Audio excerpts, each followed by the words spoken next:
Good morning and welcome back to my channel. Welcome to another new video. পুজো তো চলেই এলো আর পুজো মানে কিন্তু শুধু শপিং বা কেনাকাটা নয়। পুজো মানে নতুন করে নিজের হেয়ার কেয়ার আর স্কিন কেয়ার। এই পুজোয় নিজের ডাল স্কিনটাকে আরও ব্রাইটেন করে তোলার জন্য আমার কাছে কিন্তু আছে ভীষণ অ্যাফোর্ডেবল একটা উপায়। তোমরাও তো অনেকেই অনেক ভিডিওতে দেখে থাকবে এটি ইউজ করতে, আর আমিও অনেক জায়গায় দেখেছি নিউডেরি DIY 30 মিনিটসের ফেশিয়াল কিটটা। তাই আমিও দেরি না করে চটজলদি অর্ডার করে নিলাম। প্রথমে প্যাকেট খুলে দেখলাম যে এর মধ্যে আছে একটা 6 স্টেপ ফেশিয়াল রুটিন। প্যাকেটে কিন্তু খুব সুন্দরভাবে স্টেপ ওয়াইজ প্রত্যেকটা প্রোডাক্টের নাম দেওয়া রয়েছে, আর তার পাশাপাশি প্রত্যেকটা প্রোডাক্ট কতক্ষণ স্কিনে অ্যাপ্লাই করে রাখতে হবে সেটাও বলা আছে। চলো তাহলে এবার দেরি না করে ফেশিয়াল শুরু করা যাক। সো ফার্স্ট স্টেপই ছিল ক্লিনজিং। এবার আমরা সবাই জানি যে ফেসে কত রকমের ধুলো ময়লা ডার্ট আটকে থাকে, তার জন্য ফেসে যে কোনো প্রোডাক্ট অ্যাপ্লাই করার আগে ফার্স্টেই মুখটাকে ক্লিন করে নেওয়া ভীষণ দরকার। আর তাই এখানেও দেখলাম যে ফার্স্ট স্টেপই ওরা দিয়েছে একটা ক্লিনজিং মিল্ক, যেটা আমি ওপেন করে দেখলাম যে প্রোডাক্টের কোয়ান্টিটি কিন্তু বেশ ভালোই রয়েছে, মানে অ্যাটলিস্ট এটা দিয়ে তোমরা 2 টাইমস ফেশিয়াল তো করতেই পারবে। আর ক্লিনজার মিল্কের কনসিস্টেন্সি ছিল কিছুটা এইরকম। এবার আমি ভালো করে পুরো ফেসে মাসাজ করে ক্লিনজিং মিল্কটাকে অ্যাপ্লাই করে নিলাম। ক্লিনজারকে অ্যাপ্লাই করার পর কিন্তু ভালোভাবে ফেসে মাসাজ করতে হবে সার্কুলার মোশনে। এটা ডিরেকশনসও লেখা ছিল, বিকজ মাসাজ করার পরই সমস্ত ডার্টগুলো ভেতর থেকে বেরিয়ে আসবে।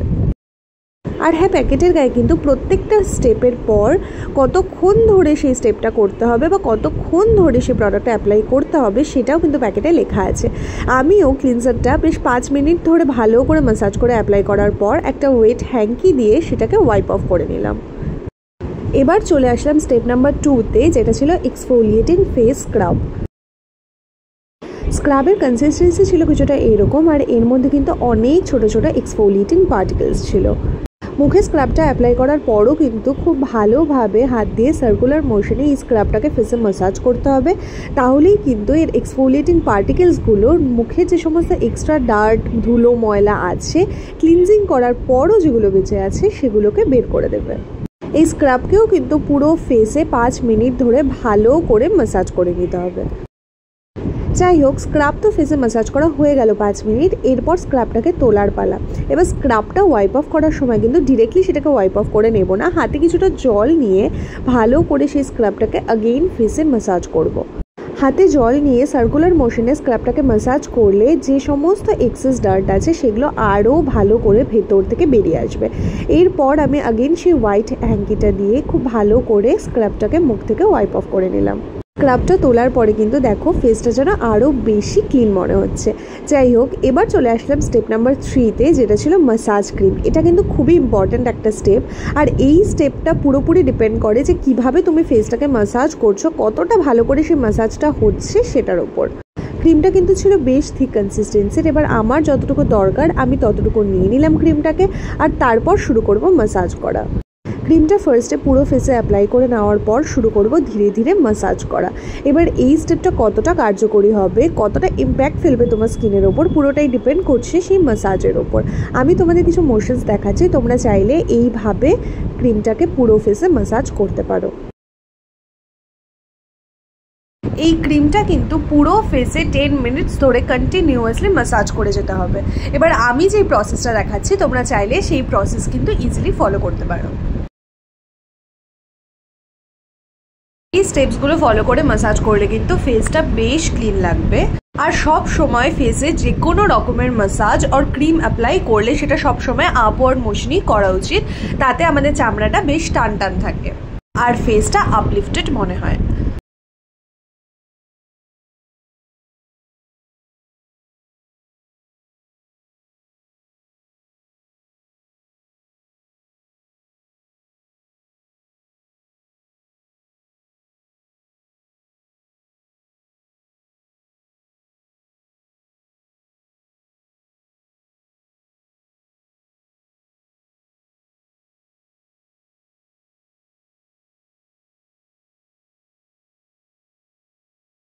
এভাবে কিন্তু 10 মিনিটস ধরে আমার ফেসে ক্রিম মাসাজ করা ডান।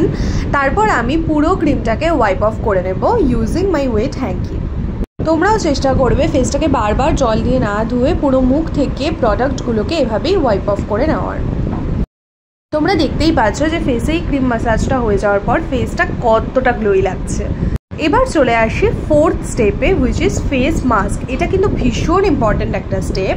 মাস্ক কীভাবে অ্যাপ্লাই করবে সেটা তো তোমরা সবাই জানোই, আর নতুন করে কী বা বলবো। আমিও আমার হাতে মাস্কটা নিয়ে পুরো ফেসে অ্যাপ্লাই করে নিয়েছি, শুধু চোখের চারপাশটাকে বাদ দিয়ে, বিকজ আমাদের চোখের চারপাশের এরিয়াটা অনেক বেশি সেন্সিটিভ হয়। তার জন্য তোমরাও যখন কোনো প্রোডাক্ট ইউজ করবে চেষ্টা করবে সেটাকে চোখের চারপাশের এরিয়াতে ইউজ না করার। এভাবেই মাস্কটাকে অ্যাপ্লাই করে নিয়ে আবার আমি 10 মিনিটস রেখে দেবো, আর 10 মিনিটস পর পুরো মাস্কটাকে ওয়াইপ অফ করে নেব। আমি কিন্তু এই পুরো ফেশিয়াল প্রসেসটায় মুখ জল দিয়ে একবারও ডিরেক্টলি ধুইনি, ফেস থেকে প্রোডাক্টগুলো ওয়েট হ্যাঙ্কি দিয়েই ওয়াইপ অফ করে নিয়েছি। মাস্ক তুলে ফেলার পর ফেসটা কতটা গ্লোই হয়ে গেছে, আর তার সাথে ফেসে যত ডার্ট ছিল, যত ডালনেস ছিল, সব একবারে বেরিয়ে গেছে। এবার আমাদের ফেশিয়াল একদমই শেষের দিকে চলে এসেছি আমরা ফিফথ স্টেপে, হুইচ ইজ ফেস সিরাম। সিরামটা ছিল বেশ ওয়াটারি টেক্সচারে, আর তার পাশাপাশি পুরো সিরামে ছিল খুব সুন্দর গোল্ড পার্টিকেলস। যে কোনো প্রোডাক্ট লাইক ক্রিম, সিরাম, এগুলো কিন্তু ডিরেক্টলি ফেসে অ্যাপ্লাই করার বদলে যদি আমরা হাতে সেটাকে ওয়ার্ম করে নিয়ে তারপর ফেসে অ্যাপ্লাই করি তাহলে এটার বেনিফিট অনেক বেশি হয়। সিরামটা অ্যাপ্লাই করা হয়ে গেছে, এবার চলে আসি লাস্ট অ্যান্ড ফাইনাল স্টেপে, হুইচ ইজ সানস্ক্রিন। এই স্টেপটা কিন্তু জেনারেলি অন্য কোনো ফেশিয়াল কিটে থাকে না, বাট এটাই আছে, সেটা হচ্ছে সানস্ক্রিন। আর এটা কিন্তু ভীষণ ইম্পর্ট্যান্ট একটা স্টেপ। আমাদের কখনোই সানস্ক্রিন অ্যাপ্লাই করা কিন্তু ভোলা উচিতই না। তাই আমিও এখানে সিরামের পরই ভালো করে পুরো ফেসে সানস্ক্রিনটা অ্যাপ্লাই করে নিলাম। তো প্রত্যেকটা স্টেপস ফলো করেই ফেশিয়ালটা কমপ্লিট করার পর তোমরা নিজেরাই ডিফারেন্সটা দেখতে পারবে। স্কিনটা কতটা ব্রাইটনিং হয়ে গেছে, স্কিনটা কতটা গ্লো করছে, আর তার পাশাপাশি কতটা সফট ফিল করছে। আমার আজকের ভিডিওতে ছিল এই পর্যন্তই। দেখা হচ্ছে নেক্সট কোনো ভিডিওতে। Till then, by.